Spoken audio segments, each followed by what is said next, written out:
La stabilité d'une société demande impérativement la mise en œuvre de plusieurs efforts de toutes les couches sociales habitant cet espace territorial.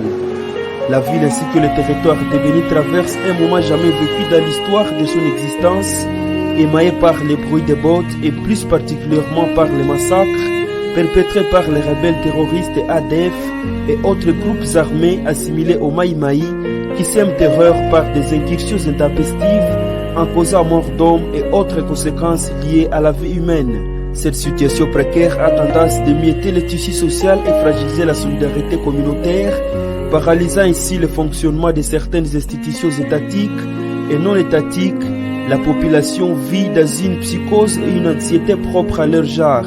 Un constat s'observe sur scène alors qu'on a besoin d'une cohésion pour lutter hors d'état de nuire ses ennemis de la paix.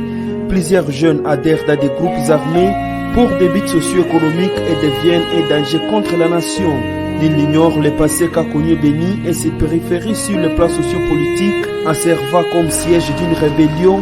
La ville et le territoire de Béni seuls regorgent plusieurs jeunes qui ont été démobilisés des groupes armés et forces loyalistes sans aucune précaution de leur prise à charge et déambulent sans emploi à côté d'autres jeunes se trouvant dans les mêmes conditions. Ceci est à la base des phénomènes considérés comme un cercle vicieux à problème, car ces jeunes quittent ces groupes armés et insérés dans la communauté, se retrouvant nuls dans cette dernière et habitués à manipuler les armes. Certains d'entre eux deviennent des voleurs à main armée et quelques jours après, ils disparaissent pour retourner dans les groupes armés. Les jeunes filles, tout comme garçons, quant à eux, sont victimes d'enrôlement forcé et rusé dans ces groupes armés. Plusieurs d'entre eux sont recrutés par force à travers les kidnappings et autres stratégies de ruse. Ils sont promis d'aller travailler dans des carrières minières et champs d'exploitation à bois. À d'autres promet des bourses et se retrouvent en brousse pour être convertis à de véritables machines à tuer.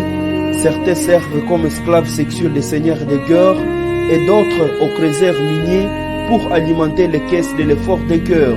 Le taux de chômage des jeunes étant le plus élevé à environ 90%, selon les statistiques de l'Office national de l'emploi ONEM. La fonction publique politisée est peu accessible par ceux qui sont parrainés. Ceux qui s'y échappent à travers le petit commerce, activité génératrice de revenus, sont victimes de la prolifération des taxes publiques et se voient leurs rêves étouffés. Celles considérées comme avantage facile en faveur des jeunes sont des antivaleurs, notamment la délinquance juvénile, le cannabis, le tulisme, le banditisme urbain, exacerbant ainsi la criminalité urbaine et l'adhésion dans les groupes armés. C'est dans ce contexte socio-sécuritaire et économique durablement fragilisé que s'est inscrit ce projet mis en œuvre par le BARIC.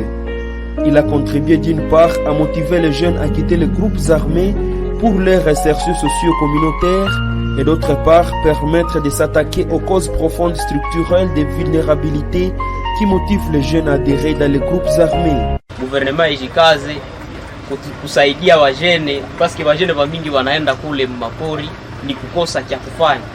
Basaidie wajene vraiment kuwafunza makazi sawa hizi kazi za mkono na kuwaletea hii makazi kidogo kidogo yenyewe inaweza kuwa na wasaidia kwa ukipe paske preski ba mingi benye tukoka na tuko nabo banasema tu ni kukosa kazi, kukosa kia kufanya ndio ili wapeleka waende kule. Sana pia danganyiwa tu na mtu moya hivi mara moja anajikaza aende yako paski hana occupation mwa fulani. Il s'agit de restaurer l'accès aux ressources pour créer les moyens d'existence et de substances pour la réinsertion socio-communautaire, de démobiliser issus des groupes armés, jeunes à risque et femmes vulnérables à travers l'initiation, la formation en menuiserie, pâtisserie, savonnerie, coiffure esthétique, mécanique, coupe et couture, en vue de leur permettre de subvenir à d'autres besoins vitaux de leur existence.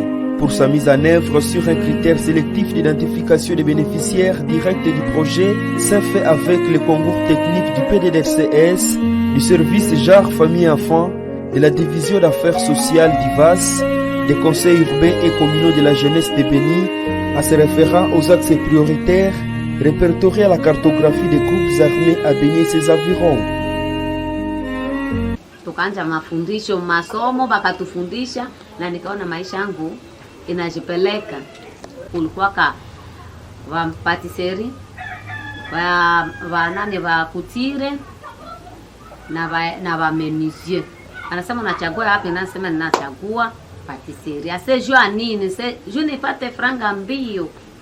Njo nilichaguaka ya patisserie. Njo leo niko kupatisserie, maisha yangu shakajipeleka. Juu batoto wangu ndatengeneza imukate, banenda nayo masomo. Batakula, ingine banenda nayo masomo, banaujisha. Tunapata franga, tunauza venye tunapenda. Na kulipa masomo, ndaweza na dawa itakuwa tu bien. Nenajua tu nitakuwa nalipa kama kawaida. Les bénéficiaires ont été formés selon leur choix en mécanique, savonnerie, coiffure esthétique, coupe et couture, menuiserie et pâtisserie. La création du système de groupes d'entraide Self-Help Group en vue de stimuler la culture d'épargne sécurisée chez les bénéficiaires groupés et de leur permettre de construire le leadership, la confiance et la solidarité en sein de la communauté en se rapprochant des bénéficiaires. Des centres de formation ont été identifiés dans la ville de Béni pour former les bénéficiaires en charge de distribution régulière des intrants pédagogiques et didactiques de formation pour chaque filière. Les sensibilisations ont été menées dans le but de conscientiser les jeunes à quitter et à s'abstenir d'adhérer dans les groupes armés à travers les approches de mobilisation communautaire, médias, affiches, spots, chansons audio, etc. À l'issue de la formation, les bénéficiaires ont reçu les kits de réinsertion par filière et par groupe d'entraide et de solidarité, les attestations de faits de formation à travers la sous-division de la formation professionnelle et métier après un jury organisé pour leur évaluation. Wakati hauna hii karatasi, hata una ile kompetence ya kichwa, mais ile kompetence yako haina valeur parce que haiko sanctionné na document fulani. Tunasikiliza. Ndio ulikuwa unaona zamani mtu mwingine anajifunza kazi ya mkono wanasema yeye anasoma. Si vile? Wakati unajifunza kazi ya mkono zamani walikuwa wanasema kusoma. Mimi hizi ni kwamba kama unaniambia nishone nguo hizi kwa mama alipita nayo hapa siju. Mimi nilisomaka. Comme bénéficiaires directs, des ex-combattants jeunes à risque et femmes vulnérables ont été formés. Ces projets étaient bénéfiques également à toute la population de la ville et du territoire de Béni et pris de paix. Ces projets s'inscrivent dans le cadre du mandat de la MONUSCO dans les volets stabilisation et appui au PDDRCS, œuvrant à contribuer à la stabilisation de la zone de Béni et combler les gaps que le départ de la MONUSCO pourra provoquer dans les domaines d'encadrement de la jeunesse et de la lutte contre les groupes armés en réduisant la vulnérabilité des jeunes et des femmes, cibles des groupes armés ainsi que les démobilisés. On a déjà pris des mesures pour s'assurer qu'il y aura un avancement post-projet, puisque c'est très important. Nous savons que la réinsertion, c'est une phase de tout le processus, que ce soit pour les combattants, les ex-combattants, leurs familles, les dépendants, mais aussi les communautés d'accueil. Donc on s'attend à ce que les prochains mois soient encore remplis d'activités. Ce projet a soutenu l'opérationnalisation et la coordination des antennes locales du PDDRCS dans la région de Béni par le biais des soutiens à la réinsertion des ex-combattants, des jeunes et des membres de la communauté grâce à une formation professionnelle renforçant ainsi leur capacité à commencer des activités génératrices de revenus pour leur insertion et autonomisation.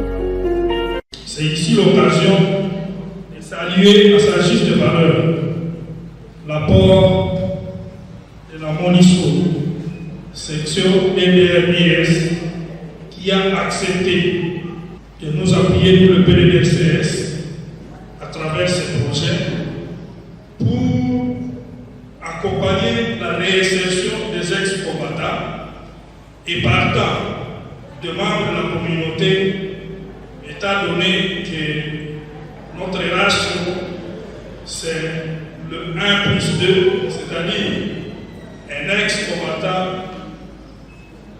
pour 2 membres de la communauté. Cette action est également complémentaire aux efforts du gouvernement congolais de la MONUSCO, celle jadis entamée par notre structure et d'autres partenaires pour la consolidation de la paix et l'autonomisation des jeunes. Ces projets avaient pour objectif spécifique de contribuer à la réduction de la violence communautaire et la lutte contre la prolifération des groupes armés dans la zone de Béni à travers la réduction de la vulnérabilité et le renforcement des activités génératrices de revenus et moyens de subsistance pour la réinsertion socio-économique des démobilisés, femmes vulnérables et jeunes à risque à travers l'initiation et la formation en menuiserie, pâtisserie, savonnerie, mécanique, coiffure esthétique et coupe et couture. Soutenir l'opérationnalisation du PDDRCS de la zone de Béni à travers les différentes formations au bénéfice des ex-combattants et la communauté et susciter un effet d'émulation à ceux qui sont réfractaires au programme DDRCS.